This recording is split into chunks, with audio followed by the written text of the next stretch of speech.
खबर आपको दें, अफसोसनाक मसरूम बाजार में धमाका हुआ जिसके नतीजे में 30 अफराद जख्मी हो गए हैं। मुतादिद की हालत तशवीशनाक बताई जा रही है। धमाका मस्जिद के करीब हुआ है। असिस्टेंट कमिश्नर मसरूम की जानिब से बताया गया। अभी जो ताज़ा तरीन अपडेट हमें मौसूल हुई है उसके मुताबिक 4 अफराद जाम बहक हो चुके हैं इस धमाके के नतीजे में, जबकि 25 से ज़ायद ज़ख्मी हैं, जिनमें से कई ऐसे हैं जिनकी हालत तशवीशनाक बताई जा रही है। अब तक जो इन्फॉर्मेशन आई है उसके मुताबिक धमाका मस्जिद के करीब हुआ है।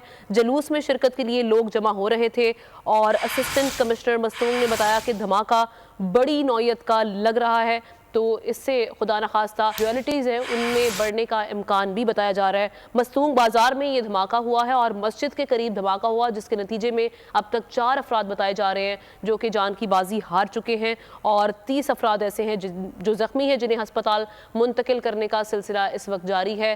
इमदादी कार्रवाइयाँ वहाँ पर जारी हैं और साथ ही साथ कानून नाफिज करने वाले इदारे वहाँ पर मौजूद हैं।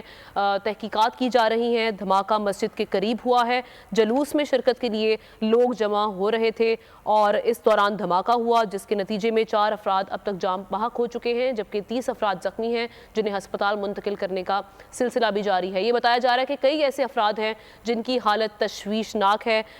चूँकि आज 12 रबीउल अव्वल है, इसी सिलसिले में हम देख रहे हैं कि मुल्क भर में जलूस और रैलियाँ मुनक्किद की गई हैं। सख्त सिक्योरिटी के इंतजाम भी हैं, लेकिन जलूस में शिरकत के लिए लोग जमा हो रहे थे। इस दौरान धमाका हो गया और 4 अफराद जाम बहक हो चुके हैं।